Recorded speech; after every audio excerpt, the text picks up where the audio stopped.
but most things anymore are gonna start going that way.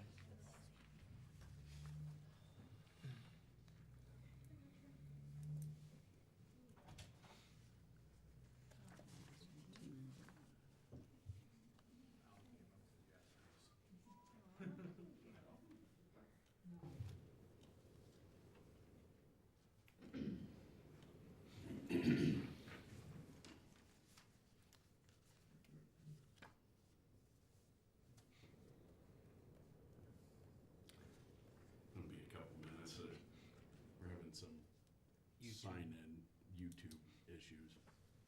She had it up and going, and now it pushed her out.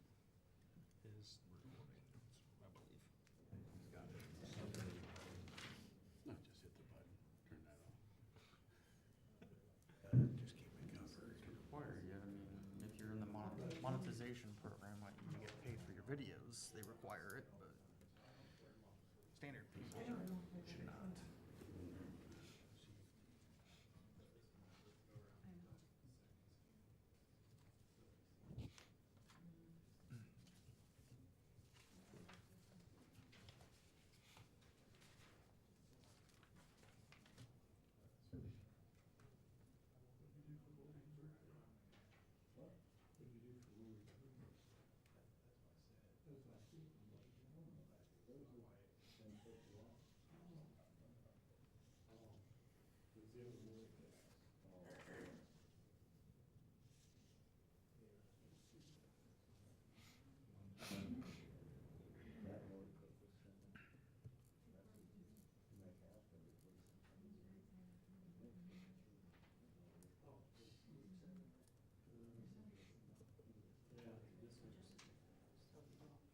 Any luck? No, I just have to go back there. If it tries to make me, okay. We're recording it. So after the meeting, I will get logged on and I'll get it out. Is that Okay. okay? Sure. Do it tomorrow. Yeah. Oh. All right. We'll go ahead and get started. You ready? Okay. Bring this meeting to order. Stuart City Council special meeting, tentative agenda, Wednesday, March 25th, 2026, 6 p.m. Council chambers, call to order. Cobble? Here. Caps? Here. Ingers? Here. Nelson? Here. Russell? Here. All right, number two, I need a motion for the agenda approval. I'll move. Moved by Cobble, Second. second by Russell. How do you vote? Cobble? Yes. Caps? Yes. Ingers? Yes. Nelson? Yes. Russell? Yes. All right, 2026, 2027 proposed city budget, property tax hearing. We'll open it up to the public at this time. Okay. We'll close the public hearing. Sarah, have you received any letters? No written comments were received? Okay. Go ahead and close that. You don't need a motion on that, do you? No. Nope, okay. Meeting adjourned. That was easy. We're on a roll. What? Do the same for this one. We're on a roll. We're not gonna be here till 9:30, quarter till 10, I promise you. Oh, good. Yeah. We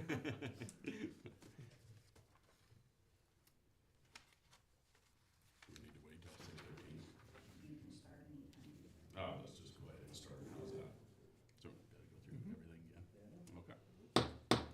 Bring this meeting to order. Stuart City Council special meeting, tentative agenda, Wednesday, March 25th, 2026 at 6:02 p.m.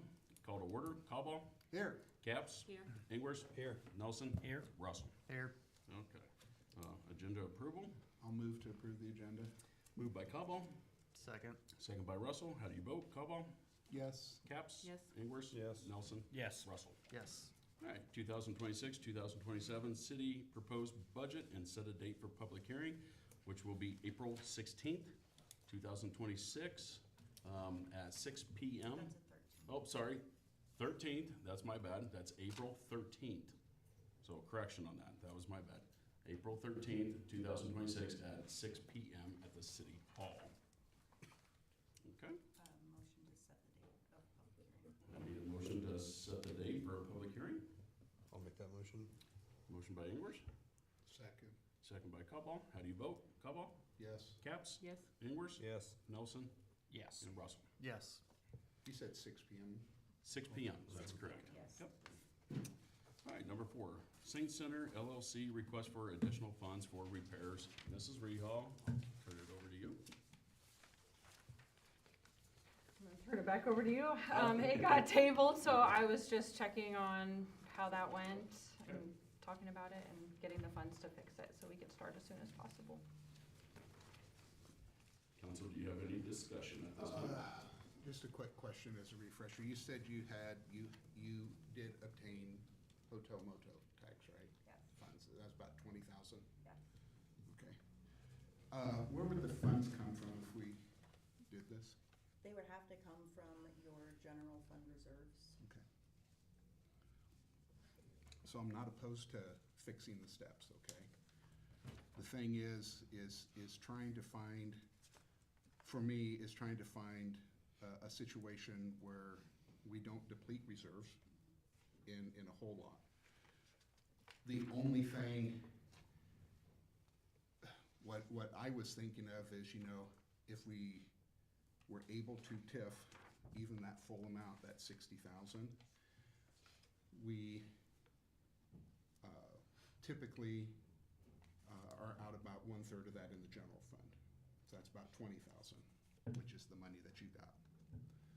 My thought had been, if we were able to put that hotel motel tax into the general fund and TIF the whole project, then you have it all and we still make back the money that we'd lose in the general fund. Drawback to that is it takes time. We can't just say we're gonna TIF it now and give money. That's the only drawback, But I know it's up to us to kind of maybe think of some different ways to fund this so we don't deplete our general fund. That's just my thought, and it's just a thought. Anybody else? Do you know what is in the general fund reserves? So the general fund reserves is a combination of all of the different departments, like the fire reserves, and all of the general funds make up the reserves, so. So you're taking from all these different other departments when you reach into that. And I think we had a form given out that showed, I can't remember, was it at 2 million at one time, about 3 years ago? Yeah, And then, I can't. and then it's gone down about $500,000 in about 3 years on that. So, You are correct that if you want to reach out to the bond attorney about using TIF funds for it, it would take a different type of development agreement, and that would take time. right, that's, and I know we want it done now, I know that.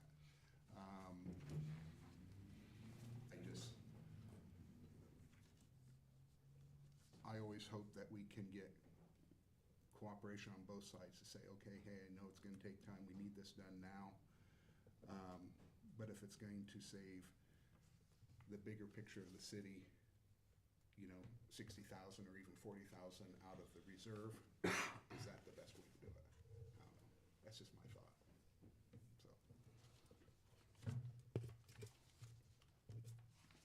So these estimates you gave us do not have the 20,000 hotel motel taken off, correct?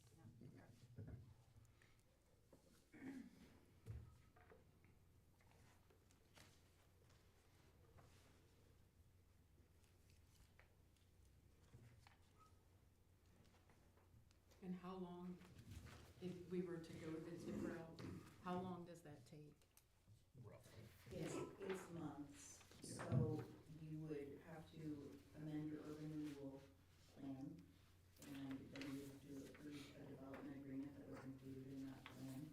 And then if you wanted to pay it from the TIF cash on hand, it would take you about 2 years to be able to actually get that money back from the county through your levy.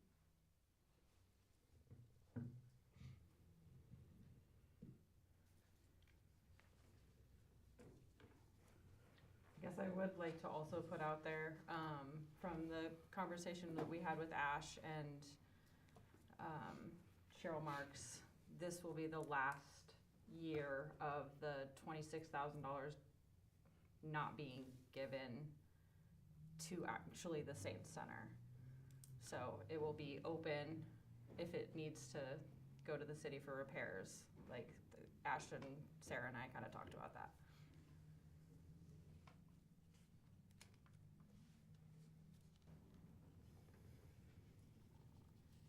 So for our new members, the hotel motel tax applications, that period for applications doesn't close until the middle of April. It's April 15th. And then typically, the hotel motel tax committee will bring those recommendations to the council in June.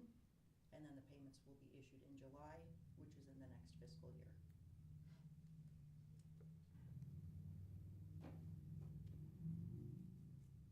So if they were going to do, if that's the route that the council wanted to go with, would be the TIF, would that, by the time July, August rolls around, would that be done by then?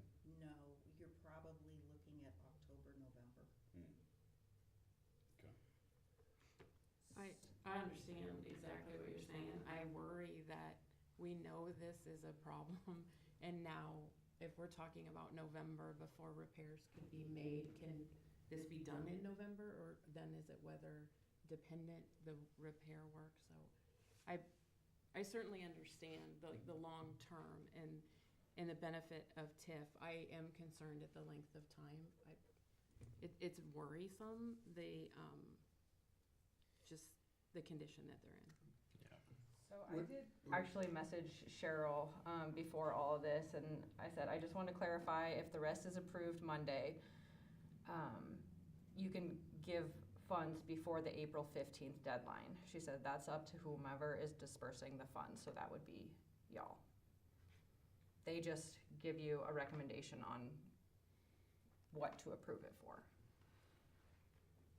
Did these steps just get in this condition just this year? Have they been in bad condition for a while? For a little while. Yeah, they've been ignored for quite a while, but I mean, this was the first time somebody's fallen on them and hurting themselves. Right, and it should never take that for anybody to come up and say, hey, these steps are in bad condition. I'm just saying it's, if we'd had this information a year ago or whatever before somebody fell, then we could have probably worked it into our urban renewal, all that, development agreement, and then have that TIF and have it done. This is just, we're kind of stuck now with our backs against the wall because we have a problem. And personally, that's tough for me. I get where you're at, I get where it's at. It's just tough for me to be put in that position when we've known that those steps have been an issue for a while. But that's just me, that's just my thought. So.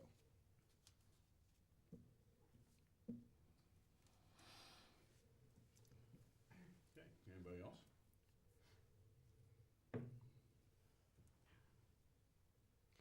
Weren't you also saying that, was it the tear out and replace of the sidewalk wasn't necessarily needing to be done, or you were gonna try to get that back on the contractor, or? Definitely trying to get that back on the contractor. I did speak with them end of last week, so they were gonna serve him a notice. I still haven't heard, if that was served, or he hasn't reached out to me.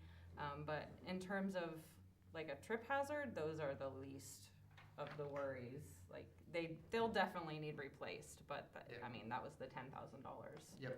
on there, so.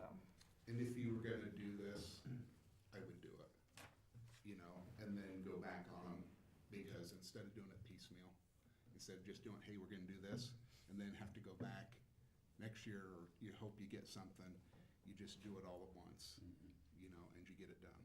I do think it'd be easier for the contractor to do the work instead of cut us a check.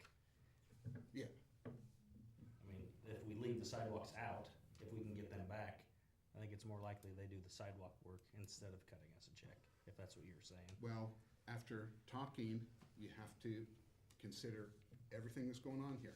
I know we all met with you, and we know Yep. regarding the contractor, what's the possibility that can happen? But we've had our lawyer send a letter, right, on behalf of the Saint Center? Or put him in touch with Sarah. Okay. Hopefully How- they sent it. I heard from him end of last week, but I'm not entirely sure if they've served him Okay. at this point. I can check back in with them though. Okay. What do you guys wanna do?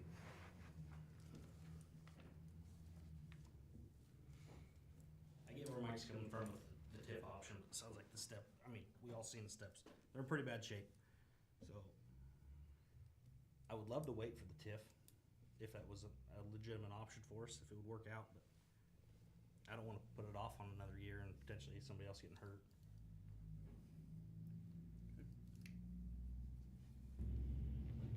Yeah, I agree. I would make a motion that we pay the second, that we go with the second estimate of 56,300, and that we pursue the hotel motel tax and take the remaining balance out of the general reserve. Okay, motion's been made. Do I have a second? I'll second it. Motion made by Cabs, second by Nelson. How do you vote? Corey? hang on. Yes, yes, sir. Can we have a little bit more discussion? Sure. Can you tell me why you wanna go with that one versus the 60,000? So I thought the haul off of the old concrete, you had talked about, we could work with the city, so that. Okay, so you're taking, Yeah. you're taking that out? Yeah, that's, Okay, is that, and that's something you would be able to do, right? We're looking at options to crush that concrete to try Okay. to save the town some money too, so we can put it Okay. out there for now. All right. Okay, thank you. All right. Thank you. Do that. So how do you vote? Cobal? For reasons stated, I'm gonna vote no. Okay. Cabs? yes. Ingers? No. Nelson? Yes. Russell? Yes. Motion carried. All right. Number 5, city property and liability insurance proposal, United Risk Services. I'll turn it over to Janine.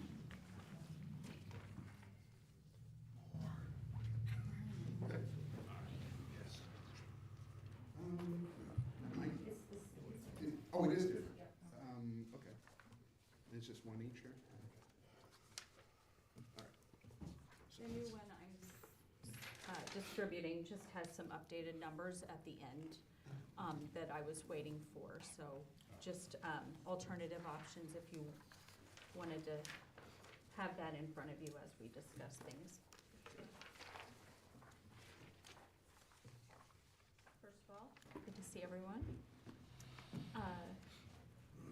I'm bringing to you just a year-over-year proposal.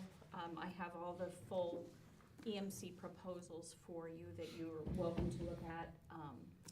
But sometimes just seeing a 2-page document that compares last year to this year is more streamlined and easier for people to understand. So stop me anytime you have questions. I want to make sure that you understand what we're discussing and answer any questions, but at the same time, I don't want to belabor insurance. I know it's not the most interesting topic. So as you can see, the year-over-year document on the left-hand column is divided out by line of coverage. The top line of coverage is your property, then inland marine, then general liability, commercial auto, work comp, linebacker, law enforcement, liability, crime, commercial umbrella, and cyber. So those are the current lines of coverage that the city carries. Next to each one in the second column is last year's numbers for limits, as well as straight across would be the premium from last year. The third column is this year's limits and the premium that is being proposed, and then your year-over-year dollar increase, your year-over-year percent increase for each line. As you can see at the bottom,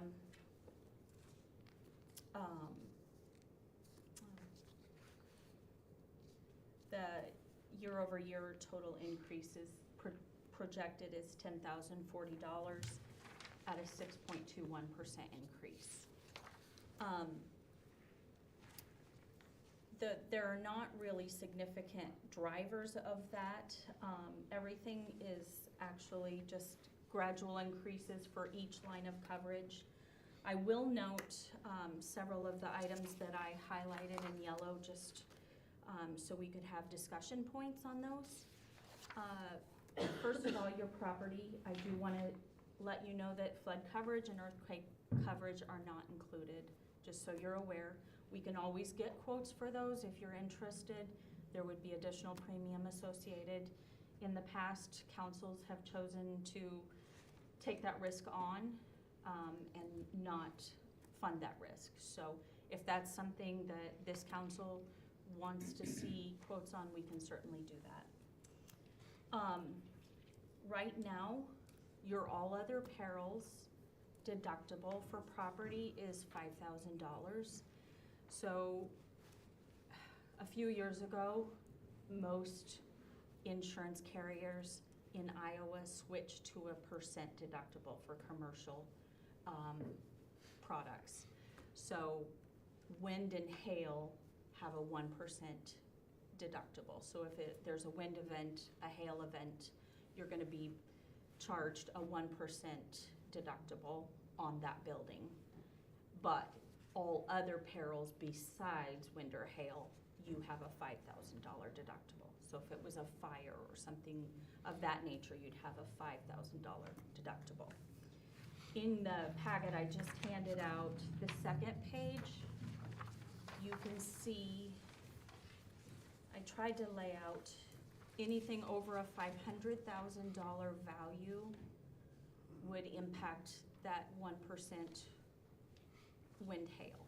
If it's over 500,000, it would be higher than your $5,000 deductible. So if a tornado came through, this is what your out-of-pocket total expenditure might look like. At a $5,000, it wouldn't be a tornado because that's a wind event. But if there was something that happened where an event happened and all of your buildings were impacted, this is the total out-of-pocket that the city would expect to spend, depending on which all other perils deductible you choose to take on. So that kind of gives you an outline. The likelihood of all of your buildings getting hit with something other than wind and hail is fairly unlikely, in my opinion. It would have to be a pretty dramatic event that would impact, because you're spread out. So I just wanted to bring that to your attention to show you what it would look like out of pocket for the city if something were to happen, God forbid. So I see, with all of the peril deductibles, you got 5,000, 10,000, and then the cost going down a little bit. And then in the last two, is it just the numbers for like the fire, the bathhouse, pool, city library, those are all missing? Or is it just because they'd stay the same across there? It's because if you raise your deductible, then those fall beneath the deductible, so they wouldn't have an individual amount that you would pay out over your actual deductible. So, I see what you're saying. Okay. does that make sense? At the bottom of your second page on the back side there, I did quote the optional $10,000 and $50,000 deductibles for you, and that's why I gave you an updated copy, because I didn't have those back from the underwriter quite yet when I put it in your packet. So if you were interested in increasing the deductible for the city, the $10,000 deductible would drop your premium for this year to $45,274, and right now at a $5,000 deductible, it's the $48,42. And then I also offered the $50,000, which drops it more. So just wanted to give you options and let you know what you're considering there. The second one I wanted to note is your commercial auto. You have a pretty wide range of deductibles. Some vehicles are at 500, some, the larger fire trucks and things like that are at 5,000. So I did quote, just updating everything to, other than the $5,000 ones that are the large vehicles. If you were to increase that to 2,000 for the ones that are currently at 5 or 1,000, your commercial auto would drop to 31,300. So that would be a little bit of savings as well if you're interested in doing that. The next thing I highlighted is your work comp. The experience mod, that bottom row there, is something that is a composite of 3 years of rolling claims for work comp. So the most recent year is not calculated, and the 4th year falls off. So it's just a 3-year rolling term. And the number of claims and the severity of claims impact your experience mod. So anything higher than a 1, you get a debit for typically, and you see additional premium that you're charged. Anything under than a 1, lower than a 1, you get credit, and that really looks good on behalf of the client. So I just want to commend you, because last year's experience mod was 1.03.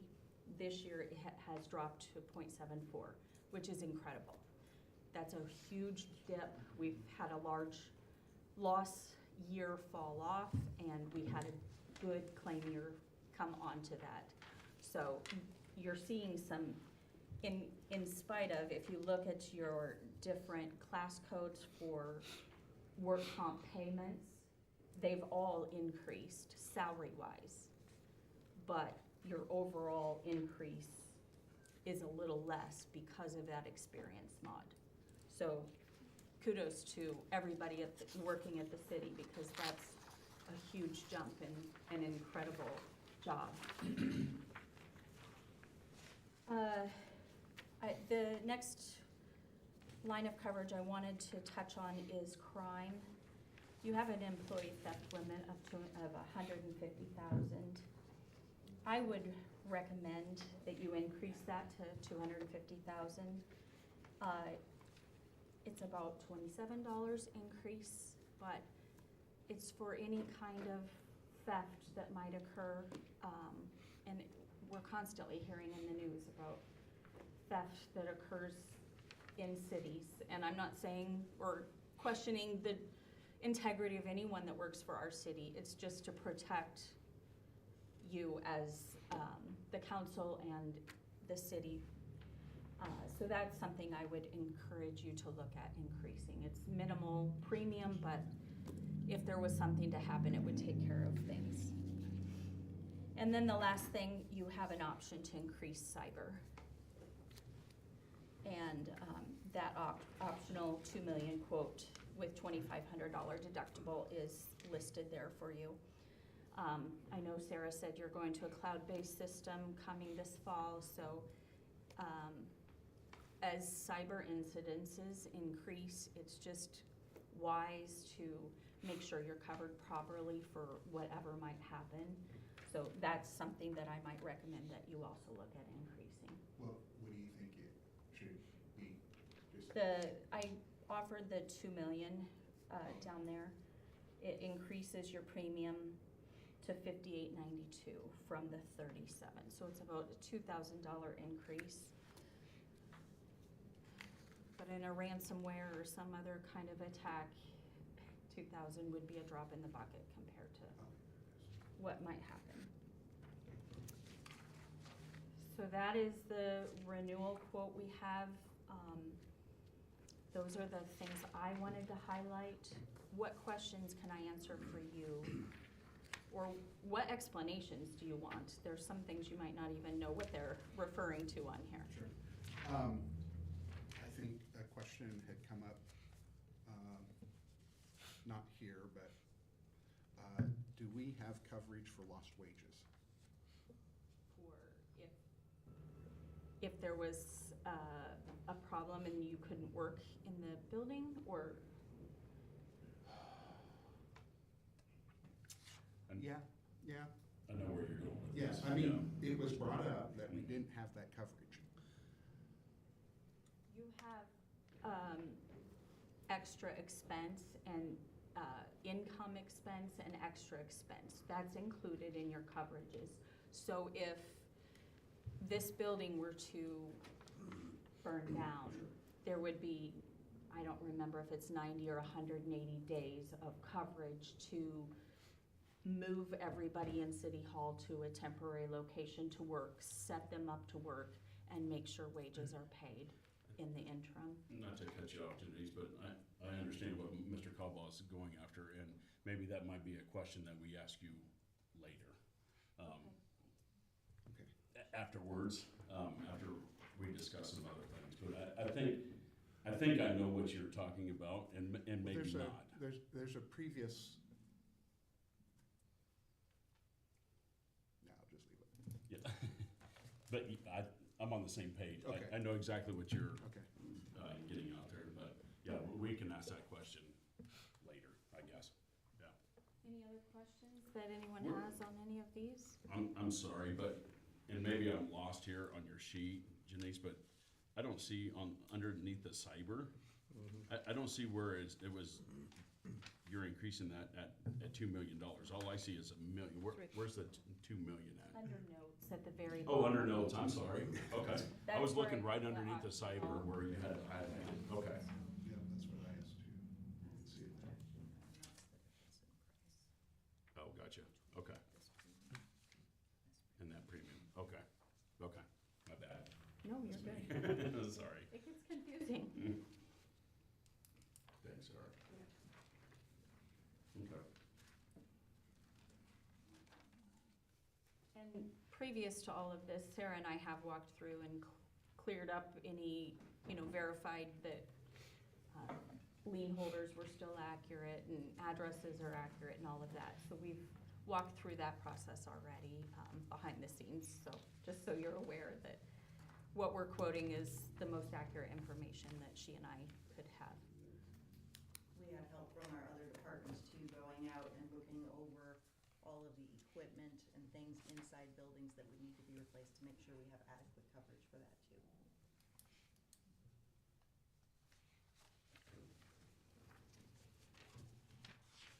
Okay.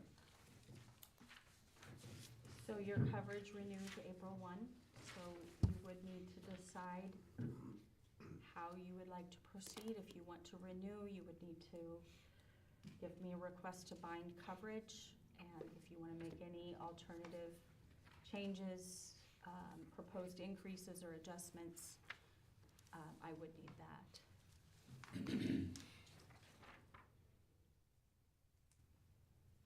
And so for this year, the city would receive a dividend also in that amount.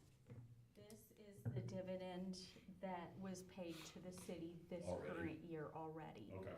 So in addition to the premium that you paid, you actually got a credit back from the IAMU, Iowa Municipal Utility Program, in the amount of $17,852.09. So it's a little bit of your premium that you're paying back. Mhm. Just as the program does well and there's fewer losses, they return a portion of that to the members. Perfect. That's helpful. I always like to receive a check back. It's always helpful. Okay. All right. Council, do you have any questions? Is anybody interested in raising the deductibles to save a little money on the front side? Handshake for Mike. I'm not opposed to it. Okay. The city typically has a lot of claims, Okay. and Yeah. so you don't see the same savings in raising your deductible as the insurance sees, as the utility sees. Okay. Say Alright. most of these, one claim you'd spend more than you would be saving on most of the policy deductions for increasing your deductible, so. I think last year you had one commercial auto claim, maybe two. And, last year there were no property claims that I'm aware of, but, you know, those are very subjective. We don't know what the weather's gonna do. Yeah, so 2 claims is what, 10 grand already, so that's not much of a savings, looking at it that way. If you raise it to 10, you'd save about 3,000 on your premium for that. And then, like you said, there's your, you know, there's your thing, so yeah. Yeah, I think we discussed this last year too, and it was like, it's the same thing, it's like, well, yeah, but no, you're not gonna, now if we were saving $75,000 by doing it, it'd be worth it, you know, but I don't see that happening. So staying with 5, it sounds like. And if we did the recommended, increases to 250 for crime, 2 million, we would just add like about $2,000 to the 171 amount, is that right? Yes, that's correct. Okay, so you know, I mean, whatever the number is, you know. Not gonna add it up. I mean, like with the cyber, I mean, I know Janice mentioned, you know, our, whatever our software package is, G-Works, yeah. That's going to a SaaS solution, so obviously anything there is not affected. I mean, if they got something that happened to them, it's not anything on us that our insurance would cover. And we don't have any connection back that would affect that because it's a shared solution. So it's not like that would cover anything there. It'd be more about if something happened on a PC locally here, that's all that's gonna cover. So, I mean, that's, the question is, what do we have that would warrant? I know, like Des 2100. Moines schools, they were closed a couple years ago for several days. Yeah. And they came in through the heating system. Yeah. So, I mean, there's so many possibilities Oh, yeah, no, anymore for. I'm an IT, I know. I deal with this stuff on a daily basis. So are you saying we need to raise it or keep it? Are you cool with the Yeah, current? that's, I mean, it's, most of our things are online portals. I mean, what do we have local? It's just basically random documents. I mean, I guess I don't know what we have locally on our PCs versus what's a SaaS solution. I mean, G-Works goes SaaS at the end of the year. Our payment processor is a SaaS solution. What What does else? SAS stand for? Software as a service. Okay. It's using software in the cloud. So it's something that's not installed locally. You're using a web browser to access something on somebody else's PC outside of your buildings, outside of your company. So earlier this year, there was someone posing as a city employee demanding payment from someone who they had taken information off of the agenda from.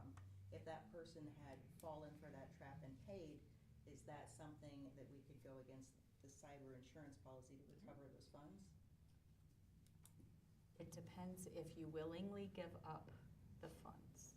If the employee willingly gives up the funds, then that is not considered cyber, that's, but we had a situation where a school district employee was, they were asked to change the routing and account number for a paycheck for someone, and, so they got the approved form, got it signed, changed the routing and account without ever making that phone call, just as a second verification that this employee in fact wanted their routing and account changed. And so something like that would be covered. So it's a little bit of a gray area if you voluntarily give up or if you're deceived. I don't, yeah, I guess. I'm not knowing that, a it'd cyber be expert. important to kind of understand how it covers, you know, a little bit more. You know, I don't know. And every claim's gonna be a little different. Sure, So you'd yeah. have to, you could run scenarios, I guess, and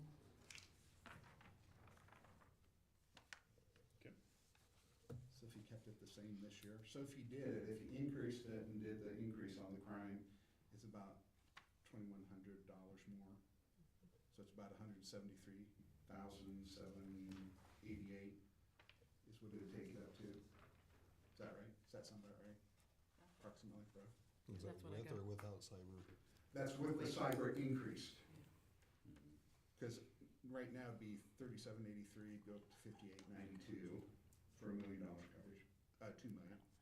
And then the crime goes up $27, so. Is it overkill? I totally see what you're saying too. It's like, what do we have? If we were massively exposed somehow, which I don't know, to me what you're saying doesn't sound like maybe we are. I don't know though. I honestly, I don't truly know. I don't fully understand what we have digitally, locally, that if something got, crypto lockered or whatever, Right. is that stuff that is safe that we can say, well, we lost it, or do we have, off-disk backups, off-site backups, whatever, Right. or is it stuff that, yeah, we'd have to be paying, their demands to get that reversed and be able to access it again? I don't truly understand. I don't have that knowledge of our environment.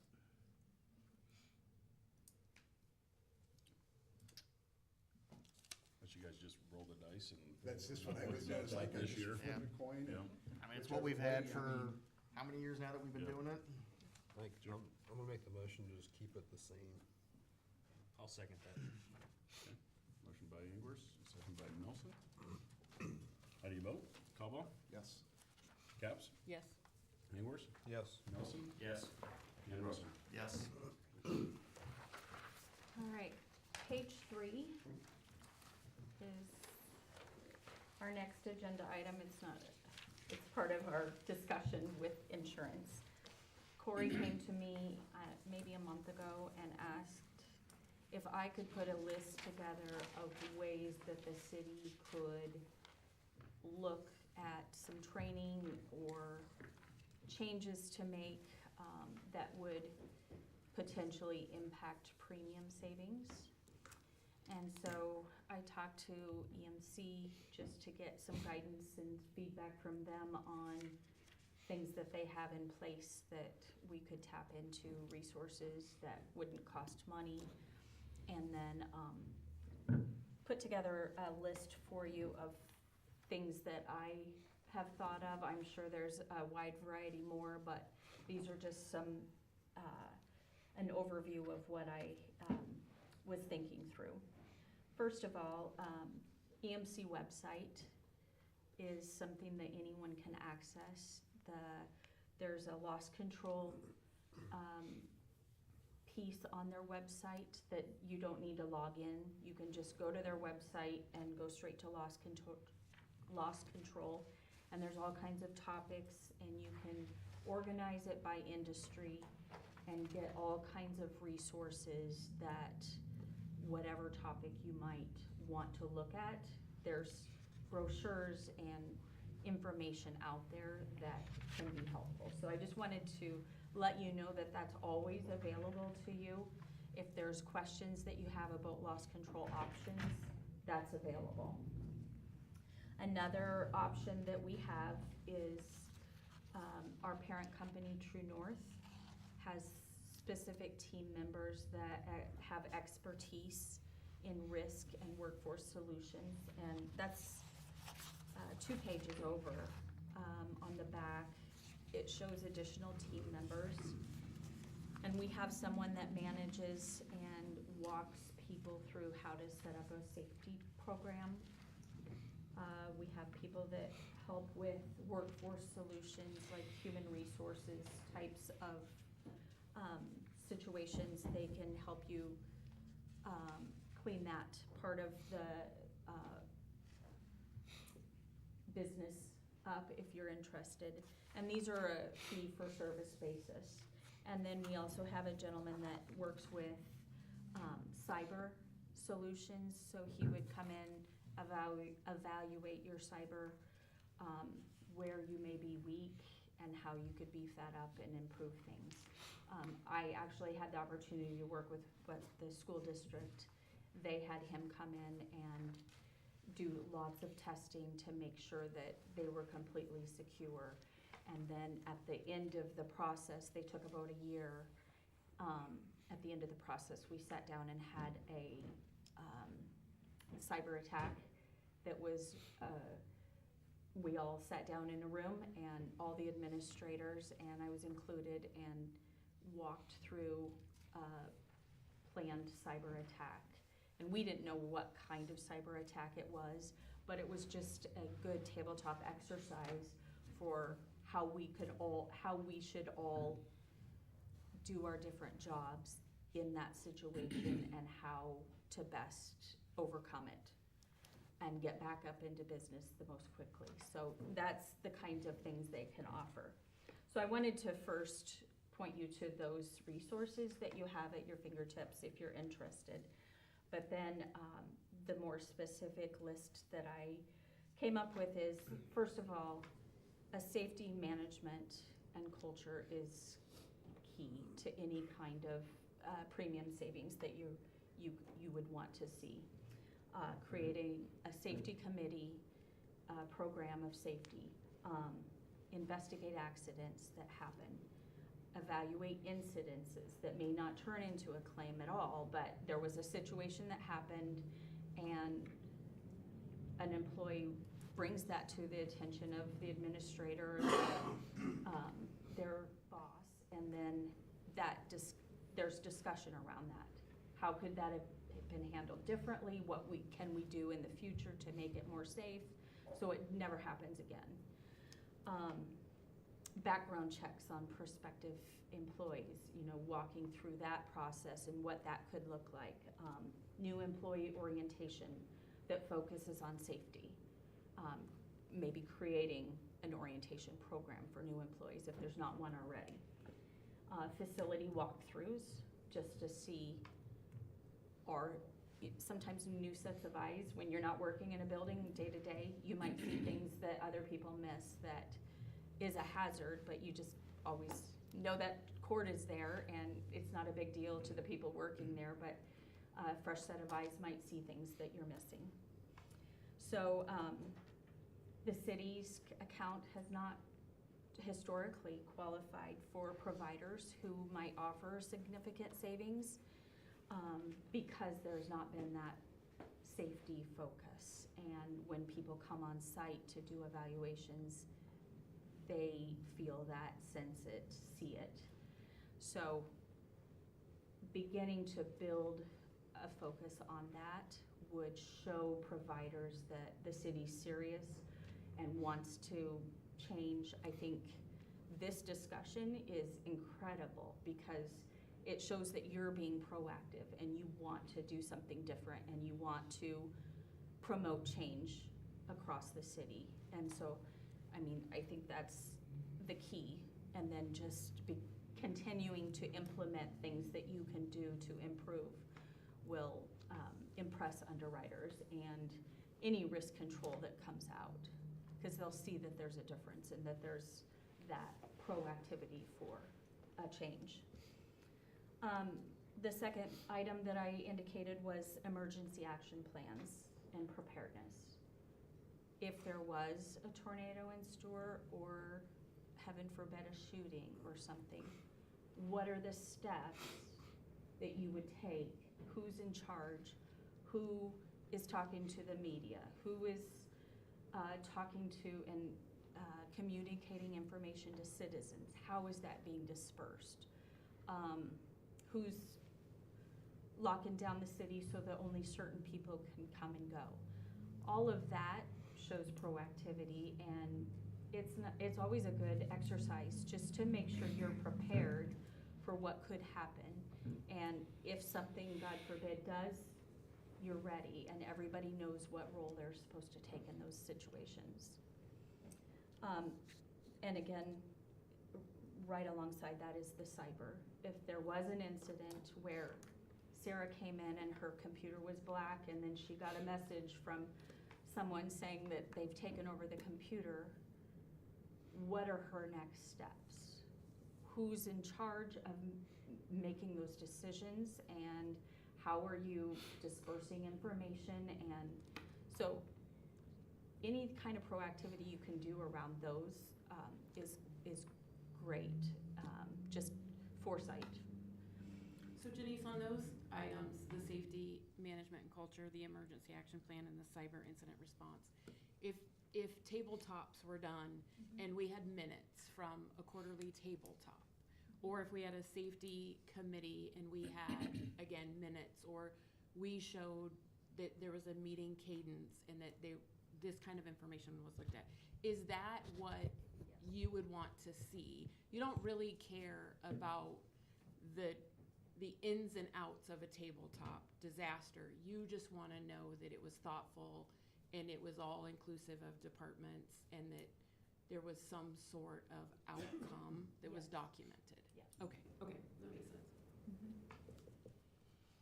Another area would be a return to work program, and there's some good information on the EMC site for this. Create a policy, find a medical provider that you want to use as your primary medical provider, develop procedures, and then identify some transitional tasks that people could do. So if you have a police officer that's injured and can't do their regular duties, then do you have other tasks that that person could do until they're back up and running and can be a police officer? Because if you can bring them back within 3 days, back to employment of some kind, one, they're less likely to quit. They're more likely to stay in the job, as well as it doesn't impact your mod if you're bringing them back in 3 days. So as much as you can possibly do that and build that return to work program, that helps both that mod, but also it retains employees. So just coming up with a list of items that somebody could work on. And there was actually a suggestion in a meeting I was in that maybe you have a person do the walkthroughs of your facilities. If they can't do other things, maybe they can do the walkthroughs and evaluate, and then you're killing 2 birds with 1 stone there. Another example is a review of your policies and procedures. Make sure they're current, and then also make sure they're actually used. So it's one thing to have them, but if you're not using them and they're not current, then it's not really doing you much good. Driver safety, this is another option on the EMC site. There's all kinds of driver qualifications, compliance, trainings that can improve driver safety. Employment practices, I will commend you. This is one I think you've really focused on, and just sitting through meetings, I've heard it over and over that you are trying to make improvements here, and actually you have a large claim on an employment situation, and the underwriter reached out to me as she was deciding what premium to charge you and asked me what changes has the city made in response to that claim. And I was able to list all of the things that you've done recently to make changes in that area. So your desk audits, you're making sure your job descriptions are accurate, even changes in leadership. I was able to point to all of those things that you've done to help improve in that area. So that was great.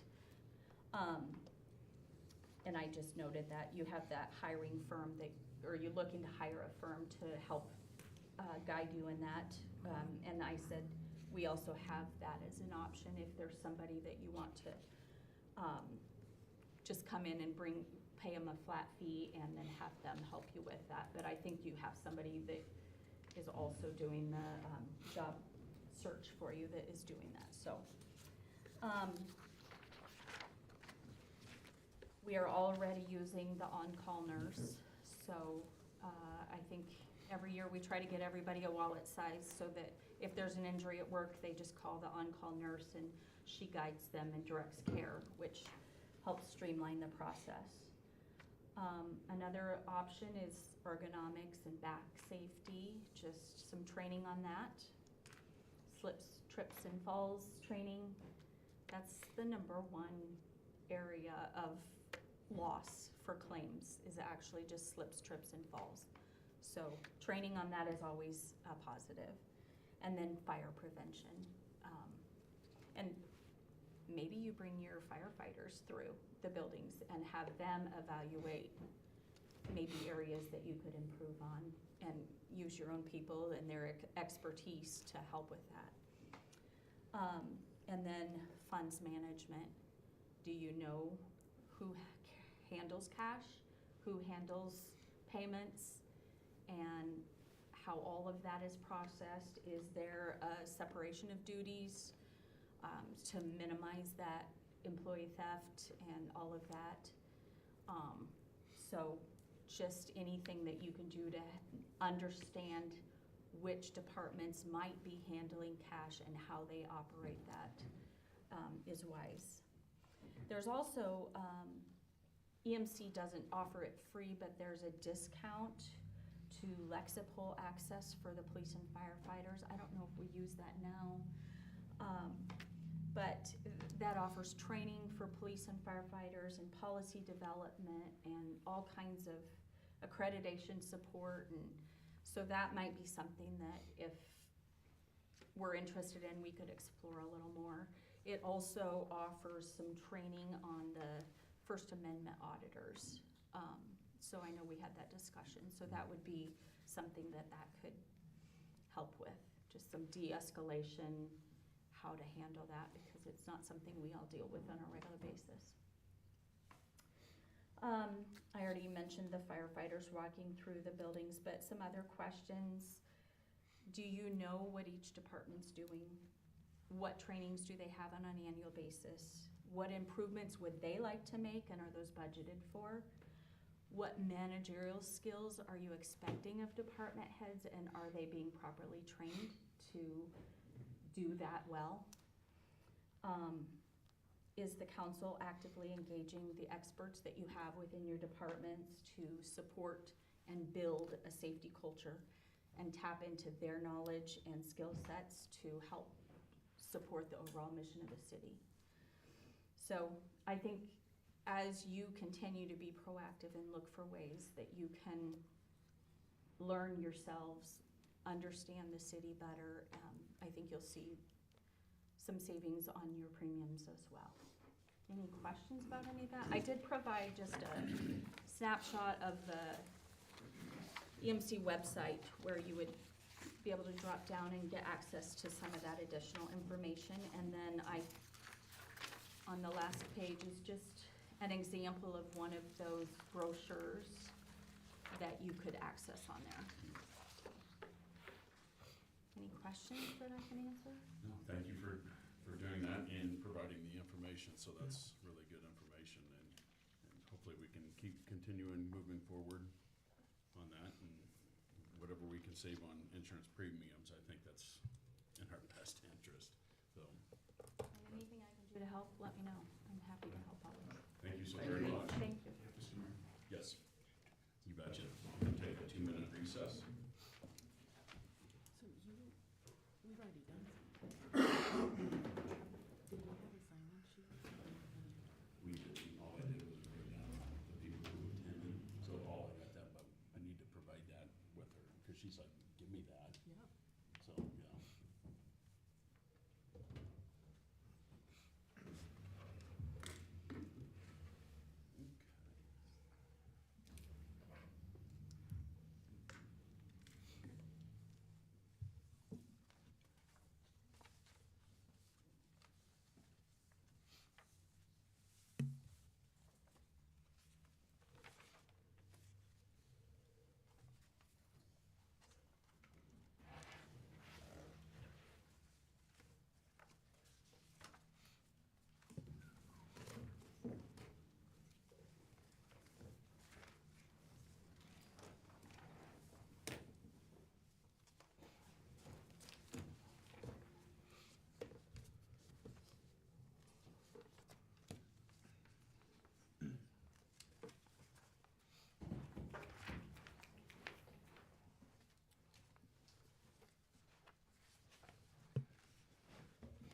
into session. We'll move to number 6, the police vehicle financing and update. Turn it over to Sarah. Okay, so, Police Chief Riha and I have been working with Chip as directed to explore financing options. The good news is that we can use the public hearing authority from our December 1st meeting where we were looking at funding a police vehicle and a public works vehicle and possibly the tree project, so we don't have to start over.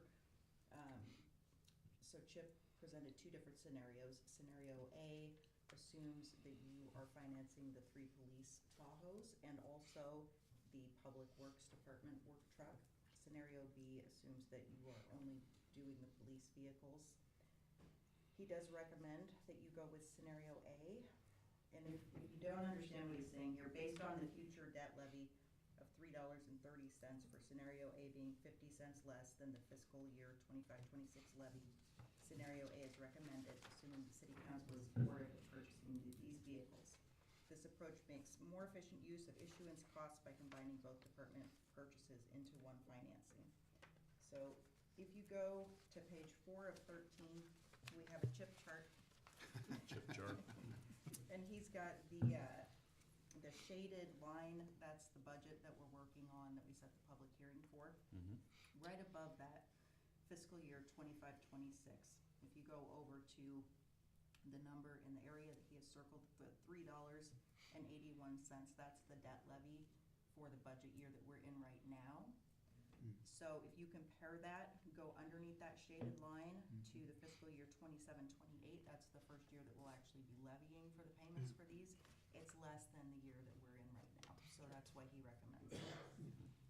Okay.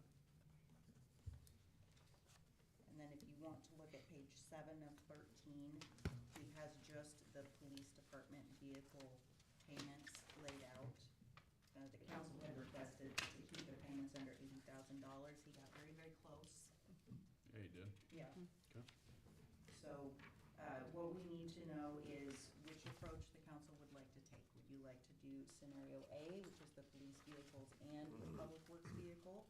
Or would you like to do scenario B, which is just the police vehicles?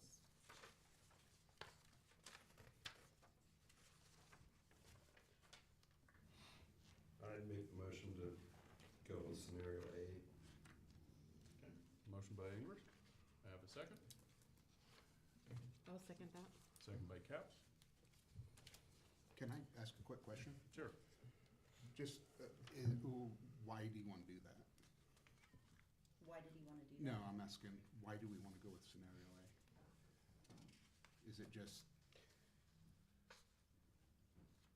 We do have a need Well- for a new public works department vehicle. Okay. They're driving a 2003. okay, okay. Is that truck getting traded in, or is that gonna just stay in the fleet? It's a good question. Okay. We haven't got that far yet, because first we want to know if it's an option. Sure, sure. Okay. And plus this is saving having to take the payment out of the operating expense.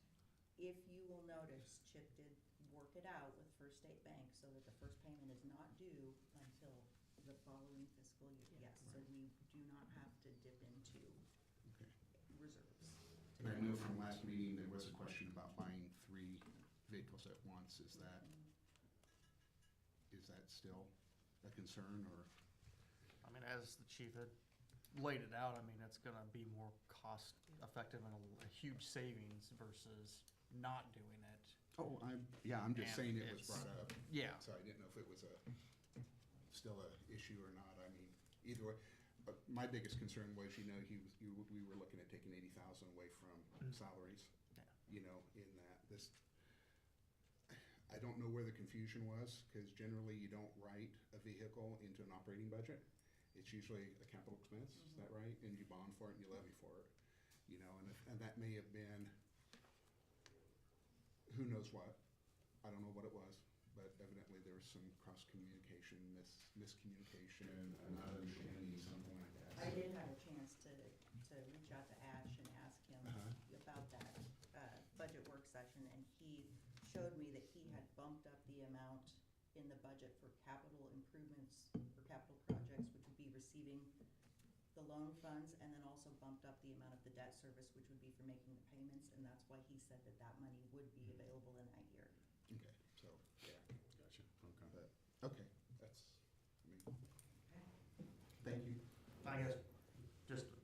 clarify, I mean, this is the 3 police vehicles, the public works vehicles, but not the tree project? Correct. Okay. Any more discussion?